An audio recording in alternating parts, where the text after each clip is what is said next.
Aishu, விருந்தின பக்கத்தோட guest யாருன்னு சொல்லிடலாமா? சொல்லிடலாம். தமிழ் சினிமாவில் 100க்கும் மேற்பட்ட திரைப்படங்களில் குழந்தை நட்சத்திரமாகவும் நடன கலைஞராகவும் நமக்கு அறிமுகமான திரு நட்ராஜன் நீலகண்டன் அவர்களே இன்றைய நம் விருந்தினர்.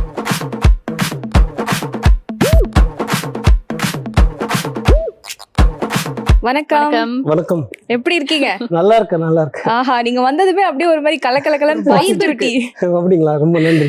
சூப்பர். அண்ட் நிறைய விஷயங்கள் உங்களை பத்தியும் உங்களோட சினிமா ஜர்னி பத்தியும் கேட்டு தெரிஞ்சுக்க ரொம்ப ஆவலா இருக்கும். நீங்க வந்து இப்ப ஜப்பான்ல செட்டில் ஆயிருக்கீங்க அப்படின்னு கேள்விப்பட்டோம். டு ஸ்டார்ட் ஆஃப் வித் ஜாப்பனீஸ்ல அப்படியே ஒரு வணக்கம் சொல்லி ஆரம்பிச்சிருங்களேன். மினாசாங் கொனிச்சிவா. வatashi no namae wa Nira desu. Indo de umarete ima nihon de seikachu shite masu. JTM மினாசாங் yoroshiku onegaishimasu. வணக்கம் இவ்வளவு பெருசா சொல்லுவாங்களா? வணக்கம், என் பேர் நீலகண்டன் நடராஜன். இந்தியால பிறந்து ஜப்பான்ல போயிட்டு இப்போ வாழ்ந்துட்டு இருக்கேன். ஜேடி மெம்பர்ஸ்க்கு என்னோட வணக்கங்கள் சொல்லி ஜப்பானீஸ்ல சொல்லு. அதான் உங்க பேர் எப்படி நீங்க ஜாப்பனீஸ்ல சொன்னீங்க? நீரா. நீரா. ஓகே, சோ ஜப்பான்ல உங்களை நீரான்னு சொன்னதான் தெரியுமா? ஏன்னா அங்க லா கிடையாது. லான்னு இருக்குல்ல, அந்த லா கிடையாது. ரான் ஆயிடும். ஓகே. நீலானா நீரான் ஆயிடும். பாலானா பாரான் ஆயிடும். ஃபுல் பேர் சொல்லுங்க. ஜப்பானீஸ்ல நட்ராஜன் நீலகண்டன். ஓகே. சோ ஜப்பான்ல செட்டில் ஆயிட்டீங்க. சோ சொல்லுங்க, எப்படி இந்தியாவை ரொம்ப மிஸ் பண்றீங்களா? எவ்வளவு வருஷமா ஜப்பான்ல இருக்கீங்க? ஜப்பான் பத்தி சொல்லுங்க. நிறைய விஷயங்கள், சுவாரஸ்யமான விஷயங்கள் கேள்விப்பட்டோம். நீங்க ஃபர்ஸ்ட் எப்ப ஜப்பான் போனீங்க? நான் 2000ல போனேன். ஜப்பான்ல 2000ல இங்க ஆக்சுவலா இங்க ஒரு படம் எடுக்க வந்தாங்க ஜப்பானீஸ். நம்ம முத்து படம் வந்துச்சு இல்லீங்களா? அது ஜப்பான்ல bumper hit, super duper hit அந்த படம். தமிழ் படம் அங்க ஓடுச்சா? ஆமா. அது என்னன்னா முதல்ல அந்த கீழெல்லாம் உட்காந்து பார்த்தாங்க மக்கள் தியேட்டர்ல. டிக்கெட் இதுவாம கீழெல்லாம் உட்காந்து பார்த்து அந்த அளவுக்கு பயங்கர ஹிட் ஆயிடுச்சு. அதை பார்த்துட்டு டிவி கம்பெனிக்காரங்க வந்து அதே மாதிரி ஒரு படம் எடுக்கணும்னு சொல்லிட்டு அங்க வந்தாங்க. ஜப்பான்ல இருந்து இங்க ஒரு குரூப் வந்துருச்சு. அங்க வந்து முத்துன்னு எடுத்தாங்க இல்லைங்களா, அவங்க நட்டுன்னு எடுத்தாங்க. நட்டு முத்து நட்டு அப்படின்னு சொல்லிட்டு எடுத்துட்டு அந்த படத்துல நான் அசிஸ்டன்ட் டான்ஸ் மாஸ்டரா ஒர்க் பண்ணேன். சிவசங்கர் மாஸ்டரோட அசிஸ்டண்டா ஒர்க் பண்ணியிருந்தேன். அதுல ஒர்க் பண்ணும்போது அவங்க வந்து ஜப்பான்ல வந்து ஒரு ஆல்பம் பண்ணணும், இந்த படத்தோடைய ஆல்பம் சாங் ஒன்று பண்ணணும்னு சொல்லிட்டு தான் கூப்பிட்டு போனாங்க ஜப்பானுக்கு. ஃபர்ஸ்ட் 3 months விசாதெல்லாம் போயிட்டு ஆல்பம் பண்ணோம். ஆல்பம் நல்லா ஹிட் ஆயிடுச்சு. ஆனால் அங்கேயே லைவ் ஆன் ஸ்டேஜ் பண்ண முடியுமான்னு கேட்டாங்க. ஒரு 100 டான்சர்ஸ் வச்சு, ஜப்பானீஸ் டான்சர்ஸ் வச்சு பெரிய ஆடிட் இடத்துல பண்ண முடியுமா? பண்ணலாம், நம்மளுக்கு இது தெரியுமே சொல்லிட்டு பண்ணோம். அதுவும் ஹிட் ஆயிடுச்சு. அப்புறம் அவங்களே இந்த மாதிரி இந்த இப்போ இந்த இதெல்லாம் இருக்கு இல்லைங்களா, டான்ஸ் ஷோஸ், ரியாலிட்டி ஷோ, நிறைய டான்ஸ் குரூப் வந்து ஆடும். அதுல ஜட்ஜ்மெண்டா உட்காந்து பண்ணுவாங்க இல்லையா? அப்ப 2000லயே அங்க ஆரம்பிச்சாங்க. அதுல ஜட்ஜா நீங்க இருக்கீங்களா அப்படி கேட்டாங்க டிவி ஷோல. ஓகே பண்றோம் அப்படி சொல்லிட்டு ஜட்ஜா அந்த டிவியில எவ்ரி வீக் 1 ஹவருக்கு அந்த ஷோ நடக்கும். வெள்ளிக்கிழமை அந்த டிவில நிகோன் டிவின்னு சொல்லிட்டு ஜப்பான்ல. அங்க மொத்தமே 8 சேனல் தான். கேபிள் டிவிலாம் அவ்வளோ இது பண்ண மாட்டாங்க. 8 சேனல் தான். அதுல ஒரு சேனல்ல தொடர்ந்து 3 வருஷம்.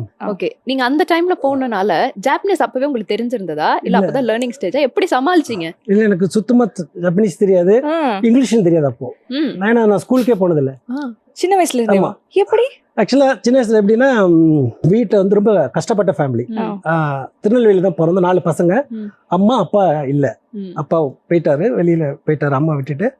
எங்கள் 4 பசங்களை கூட்டிட்டு சென்னைக்கு கஷ்டப்படும், ரொம்ப சாப்பாடு கூட கஷ்டம். அப்படிதான் சென்னைக்கு வந்தோம். அப்போ 3 அண்ணன்களை மட்டும் வேலைக்கு அனுப்பிச்சிட்டு ஒரு பையனை படிக்க வைக்கலாம் சொல்லிட்டு என்ன ஸ்கூலுக்கு அனுப்பிச்சாங்க.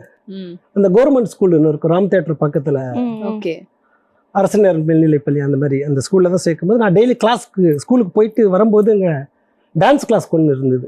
டான்ஸ்லாம் சொல்லி கொடுத்தா டெய்லி பார்த்துட்டே இருப்பேன். சாயங்காலம் வரும்போது அப்படி பார்த்துட்டே இருக்கும்போது அந்த மாஸ்டர் அவர் தான் அந்த டிவி பவுல்ராஜ் சொல்லிட்டு, ஷோபி பவுல்ராஜ் இருக்கார் இல்லையா, அவரோட அப்பா. அவர் பார்த்துட்டு என்ன பார்க்குற அப்படின்னு சொல்லி கேட்டார். நான் அந்த டான்ஸ்லாம் பார்ப்பேன். ஆடுவேன்னு கேட்டா, நீங்கள் போன வாரம் சொல்லி கொடுத்து நான் ஆடுவேன், வா ஆடு கேட்டுருந்தேன். ஆடுனேன் பண்ணேன். இந்த மாதிரி சரி டான்ஸ் கற்றுக்கோ அப்படின்னா எனக்கு நான் பயங்கர சந்தோஷம். டான்ஸ் அவருக்கு அவ்வளோ பெரிய மாஸ்டர். நேராக வீட்டுக்கு வந்துட்டு அம்மா இந்த மாதிரி இந்த மாஸ்டர் வந்து என்ன டான்ஸ் கற்று சொன்னோன்னே பலாருன்னு ஒரு ஆடியோ விட்டாங்க. ஏன்டா அங்கே சாப்பாட்டுக்கு வழி இல்லை, டான்ஸ் கிளாஸ் போனால் மாதம் ஃபீஸ் கட்டணும், சலங்கை வாங்கணும். அப்போ சலங்கை ட்ரெஸ் ஒயிட் போட்டு தான் கிளாஸ்க்கு போகணும். படிக்க போனால் நீ என்னடா நீ இந்த ரூட்டில் போகக்கூடாது, சுற்றிட்டு போ அப்படின்னா. அதுக்கப்புறம் நான் சுற்றிட்டே போனேன். அப்போது பவுல்ராஜ் மாஸ்டருடைய பேர் ஒருத்தங்க ஜீவா பவுல்ராஜ் சொல்லிட்டு, அவங்க வீட்டுக்கு வந்து இந்த பையன் நல்லா ஆடுறான், அவனுக்கு ஏதோ எதிர்காலம் இருக்கு டான்ஸ்ல, கத்துக்க சொல்லுங்க சொல்லிட்டு ஃப்ரீயாவே 8 வருஷம். சூப்பர். பவுல்ராஜ் மாஸ்டர் கிளாஸ்ல 8 வருஷம் ஃப்ரீயா சொல்லி கொடுத்தாங்க. சூப்பர். ஓகே, சோ அங்க ஆரம்பிச்ச உங்களோட ஜர்னி. நாங்க இதுக்கு முன்னாடி ஒண்ணு கேட்டோம், ஜாப்பனீஸ் மொழி தெரியாம ஒரு ஷோல ஜட்ஜ். அதான் இது இங்கிலீஷ் கூட அங்க படிக்கிறதுக்கு எதுக்கு அந்த படிக்காம அப்படியே போய் டான்ஸ் எல்லாம் கத்துக்கிட்டு அங்க போயிட்டேன். ஏர்போர்ட்ல போய் இறங்கணும்னு உகாய கோதைமா சொன்னாங்க, வணக்கம் சொன்னாங்க அவங்க. ஓகே, அதுவும் தெரியாது, குட் மார்னிங் அர்த்தம் தெரியாது. கம் சார் சிட் அப்படி இப்படின்னு எல்லாமே எனக்கு அதுவும் தெரியாது இதுவும் தெரியாது. அப்படியே தட்டுற மாதிரி அப்படியே கொஞ்சம் கொஞ்சமா கேட்டு காது வழியா கேட்டு என்ன சொன்னாங்க. அப்போ ஒரு 4 வார்த்தை ஓரளவுக்கு தெரிஞ்சிடும். நன்றி, மன்னிச்சுக்கோங்க, அதெல்லாம் ஜப்பனீஸ்ல எழுதி வச்சுக்கிட்டு பேசிக்கான ஒரு 4 மட்டும் எழுதி வச்சுக்கிட்டு 2 பேர் பேசும்போது ஏதாவது வார்த்தைகள் நன்றிக்கு முன்னாடி ஒன்று வரும், நன்றிக்கு பின்னாடி ஏதாவது ஒன்று வரும். அது என்னன்னு கேட்டுட்டு அதையும் நோட்ல எழுதி வச்சுட்டே இருப்பேன். இப்போ ஒரு நோட் வச்சிருப்பேன், அதில் எழுதி எழுதி எழுதி எழுதி நம்மளே இது பண்ணிட்டு தமிழ் மட்டும் கொஞ்சம் எழுத தெரியும். அதுல படிச்சு கத்துக்கிட்டேன் ஜப்பனீஸ். சீரியஸ்லி உங்களை பாராட்டி ஆகணும். ஏன்னா ஒரு மொழி தெரியாம கான்ஃபிடென்ட்டா வேற நாடு விட்டு நாடு போய் ஹேண்ட்ஸ் ஆஃப் சீரியஸா. சரி, நீங்க வந்து மொழி தெரியாம உங்களுக்கு ஒரு 4 வார்த்தை தான் தெரியும், ஆனா ஜட்ஜ்மெண்ட்ல எப்படி சொல்லுவீங்க? ஜட்ஜ்மெண்ட் அவ்வளவுதான் ஆக்ஷன்ஸ்ல திஸ் குட் அந்த குட் பேட் 2 வார்த்தை தான் அதை சொல்லிடுவோம். அவங்க ஜப்பனீஸ்ல வந்து இந்த இது மாதிரி கொடுத்து உங்களுக்கு இப்ப நீங்க வச்சிருக்கீங்களா அது மாதிரி சொல்லுவாங்க. அதாவது சொன்னா அதை அப்படியே ரிப்பீட் பண்ணிடுறது. அந்த டைம்ல அந்த டைம்க்கு அப்படியே ரிப்பீட் பண்ணிடுறது. என்ன சொன்னாங்க அப்படியே ரிப்பீட் பண்றது.